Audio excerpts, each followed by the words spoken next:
I want to go back to the year 1984.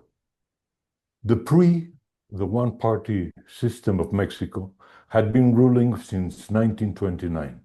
It gave Mexico stability, peace, growth, but there was in 1968 the bloody repression of students, then 12 years of a disastrous two administrations that drove the country on the verge of bankruptcy. I thought at that time, I was very young, that it was time to try democracy. And I wrote a piece for a democracy without adjectives. It was very simple what I wanted when I proposed free elections, division of powers, free press, and independent judiciary. That was a democracy without adjectives. The government at that time reacted fiercely against it, and so did the left at that time. In spite of that, there was one man, an old anarchist, who said, well, maybe Enrique is, after all, might be not wrong, and why don't we try his very modest utopia? A democracy in Mexico, what a great idea. A modest utopia. 1985, suddenly the winds of change came from the East, from the Soviet Union, from Eastern Europe, and they touched Latin America a few years later. Suddenly, Argentina, Uruguay, Brazil, and then even Chile with Pinochet, democracy, the military went out from power, and we had democracy.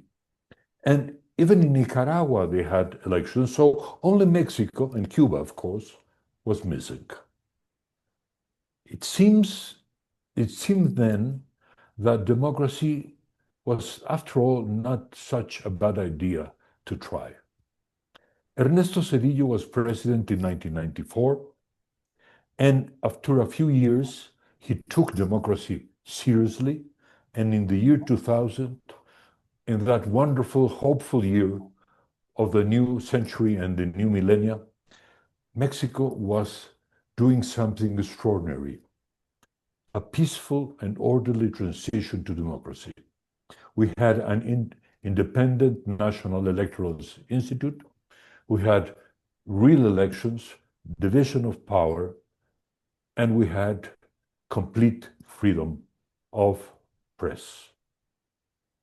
But then some good things, all good things, come to an end.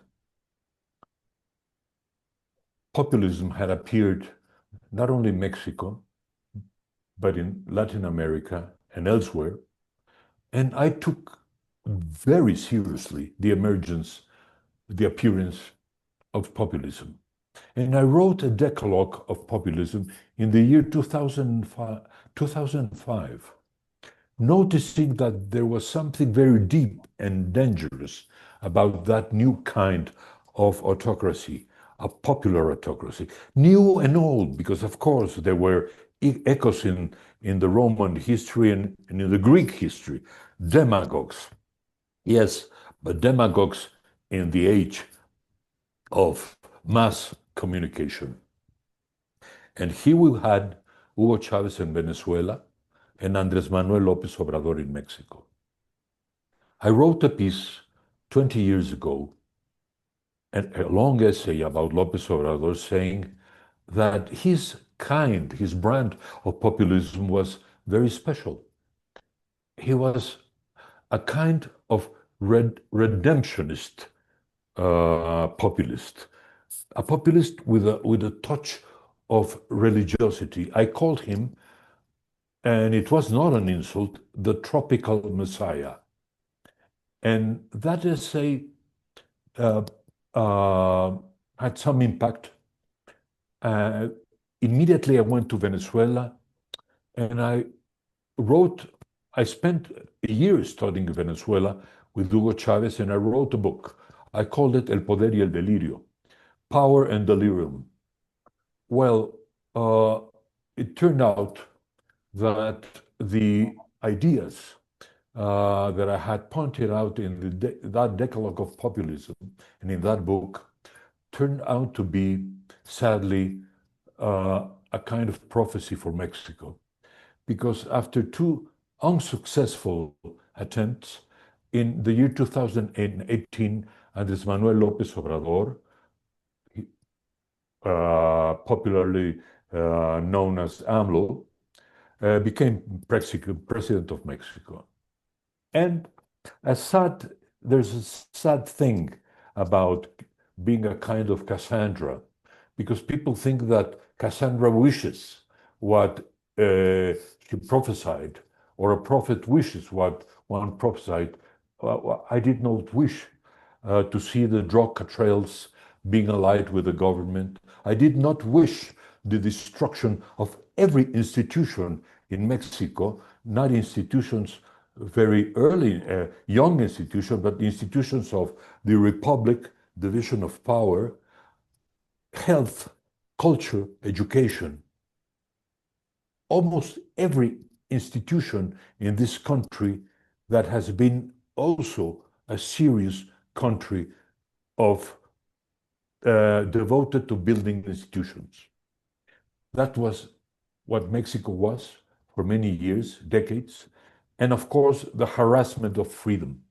Andrés Manuel López Obrador attacked me personally 474 times, attacks in his morning conference. From 2024 until now, the process and the regime keeps on destroying institutions. The last was the judicial system. It destroyed it completely. And then the electorate system they are about to destroy. And I end up with a sad note. Now I am writing my book, and my book is called indeed A Modest Utopia.